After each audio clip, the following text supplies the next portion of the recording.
Sí, doncs avui Sabadell lamentablement ha de tornar a estar de dol, no? 3 dies de dol que han quedat com a Ajuntament per aquest assassinat de violència masclista a la nostra ciutat. No? Lamentar que en 15 dies hem tingut 2, que estem enmig d'un combat terrible contra la xacra del masclisme a Sabadell i a tot el món, no? I que lamentablement aquest combat es va cobrant víctimes, no?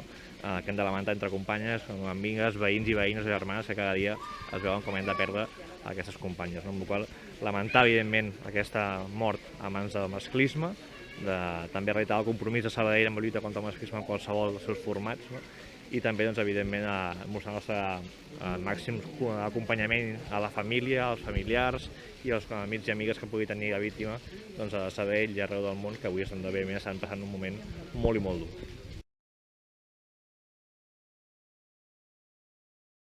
No sabem més coses perquè està sota el secret de sumari, la investigació, i Mossos d'Esquadra, evidentment, manté el secret sobre com evoluciona. Només hem pogut, això sí, sembla que la hipòtesi principal, que agafa molta força, que ha sigut un crim de violència masclista, per tant, hem activat el protocol que comporta aquest tipus de crims.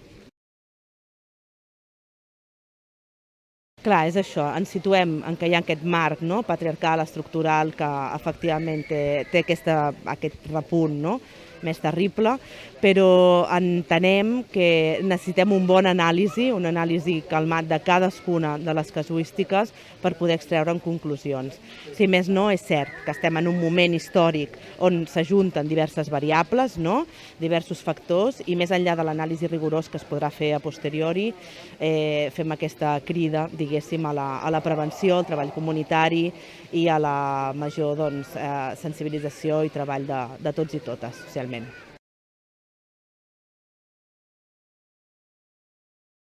Sí, bé, des de la Conselleria, evidentment, condemnem tots els casos de feminicidi, aquest també darrer cas de presumpte feminicidi encara per confirmar.